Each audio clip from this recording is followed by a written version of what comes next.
கலங்கரை விளக்கமாயிருந்த தாயை காவியமாக மாற்றிய முத்தான 3 மகன்கள்.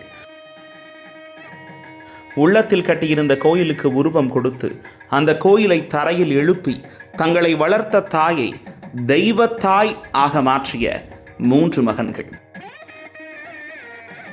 2ஆம் ஆண்டு வருடாபிஷேக விழாவை பிரம்மாண்டமாக நடத்த உள்ளனர்.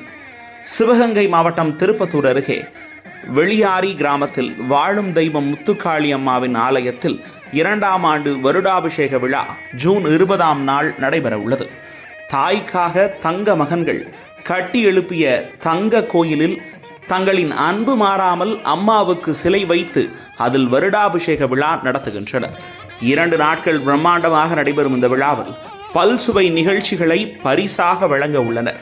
விழாவில் கலந்து கொள்வதற்காக தமிழகத்தின் பல்வேறு மாவட்டங்களிலிருந்தும் மாநிலங்களிலிருந்தும் சிறப்பு விருந்தினர்கள் கலந்து கொள்ள உள்ளனர்.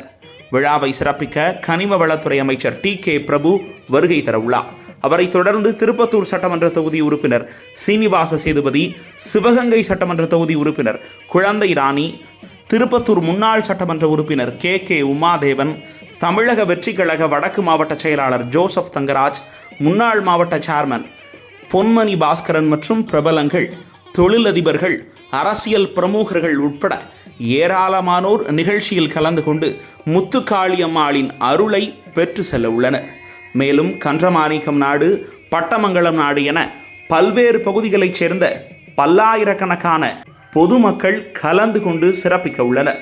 விழாவில் மிக பிரம்மாண்டமாக அன்னதானமும், அன்று இரவு இன்னிசை கச்சேரி மற்றும் கலை நிகழ்ச்சியும், மறுநாள் பிரமிக்க வைக்கும் பரிசுகள் கொண்ட வடமாடு சூப்பர் ஸ்டார் வெளியாரி வீரன் கோயில் காலை சார்பாக மாபெரும் வடமாடு மஞ்சு விரட்டு போட்டியும் நடைபெற உள்ளது.